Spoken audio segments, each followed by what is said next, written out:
Hi, good morning, good afternoon, good evening, wherever you are. My name is Dr. Jossine Abrahams. I'm an author of several books prompted by domestic violence. When I was young, I experienced domestic violence and abuse. So a lot of things have happened in my life, and I have remained resilient, very strong, and decided to write books due to the fact that I was abused and I didn't want to keep quiet. Of course, I did keep quiet for a while because I didn't know what to do. I didn't know whether I should write about it, whether I should speak about it, whether I should tell the world about my story.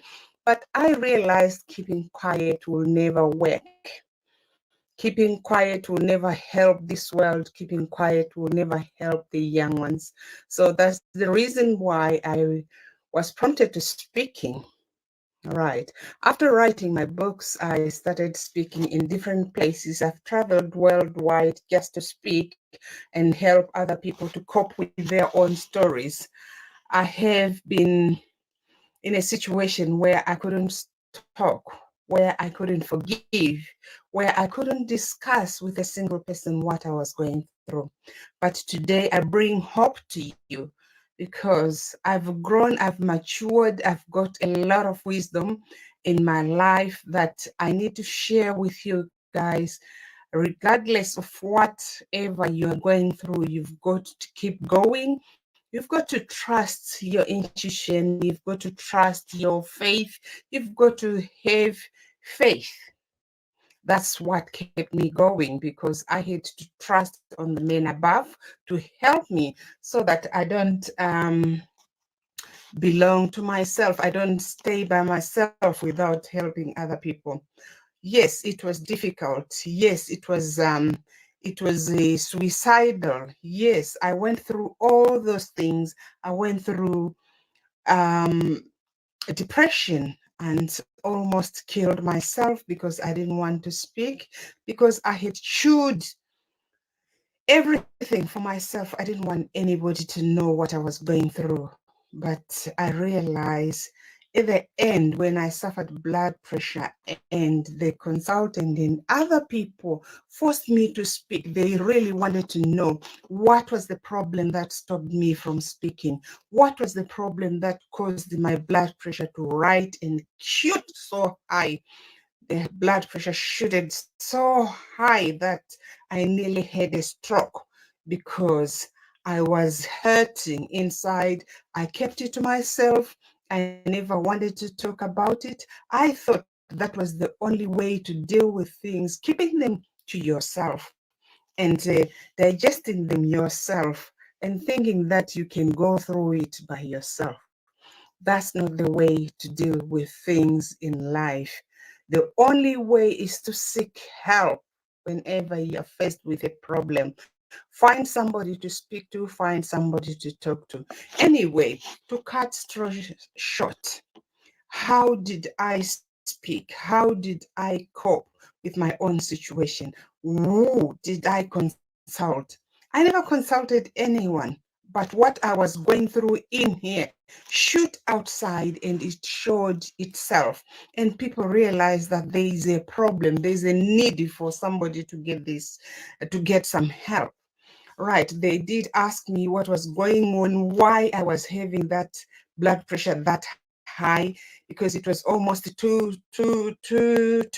Yes, it was going to 290 over 190, 290 over 180 over 200.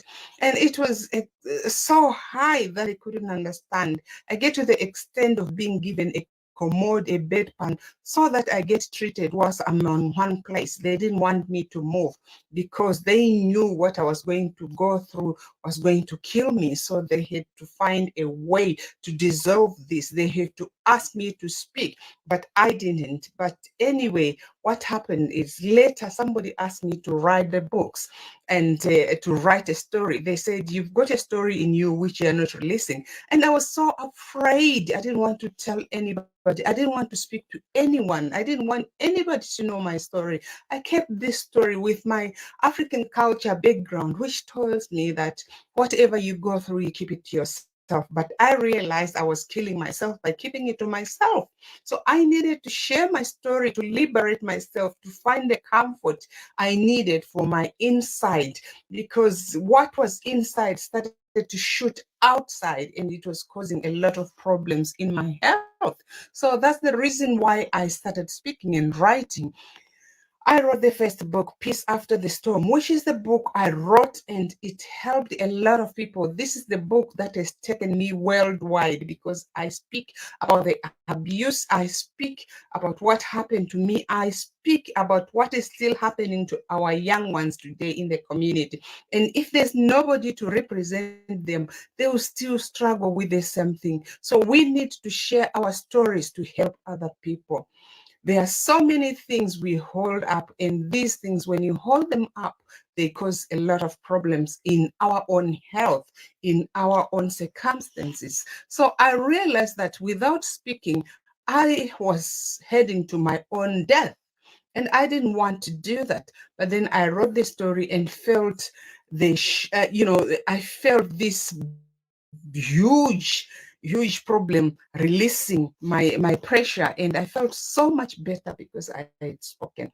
I had written it out to the world there. I'm not shy about my story. I'm not shy about what happened to me. I am happy to be liberated, to be free, because I freed myself. If you want to check on my website, you'll see that I've written so many books. I've written over 20 books.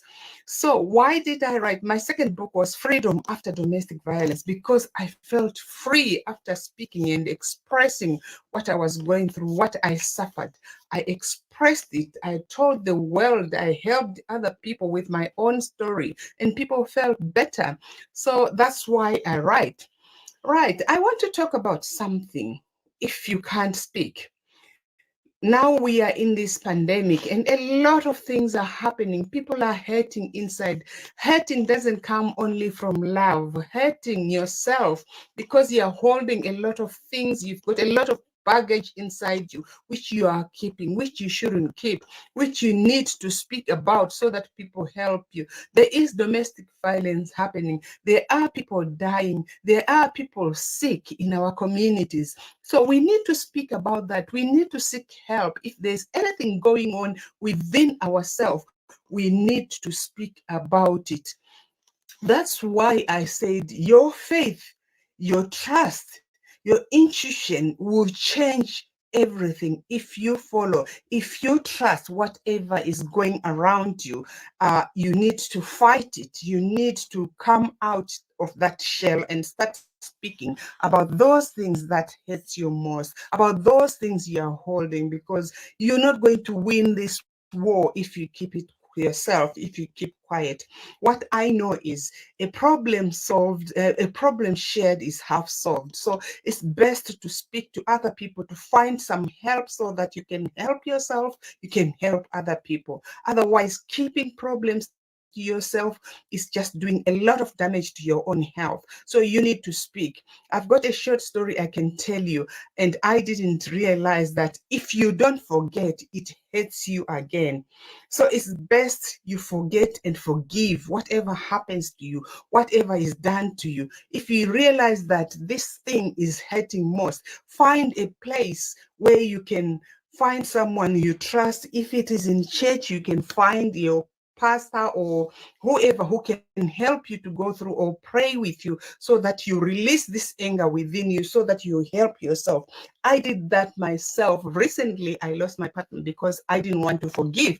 There was a little argument we had, and we didn't speak to each other for a while until I was just called by the hospital that he has passed away because of heart problems. Maybe I'm the one who caused it, maybe he had it, but can you imagine what I'm going through right now? Of course, I've learned to live with it, but it's not a good thing because I was holding on to a grudge which never was solved, because he had to die without us speaking and solving this issue. Can you imagine what it feels to be just called to the hospital to say, come and rectify this body? Do you know this person? Because I was written as next of kin, just to go and rectify a dead body after we didn't solve the issue of our, of our conflicts. So what I say to you guys, whenever there's a problem, resolve these issues. The earlier the better, so that you live a better life.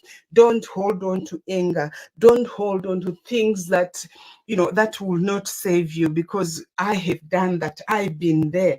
I feel guilty all my life for the things I didn't release. So I ask you to forget, to forgive, and move on with your life. Life is difficult, but life is good when we do the right thing and enjoy it as much as we can. If you are a forgiver, if you are somebody who can release any anger from you, then you have a better life. Good morning, good afternoon, good evening. My name is Dr. Jossine, the author of several books of domestic violence, a motivational speaker, an urban auntie. And I wish that we could see one day, then we speak and I could help you. I'm found on Facebook as Dr. Jossine Abrahams. I can help whatever you're going through. Thank you and good afternoon, good evening, wherever you are. This is Jossine Abraham.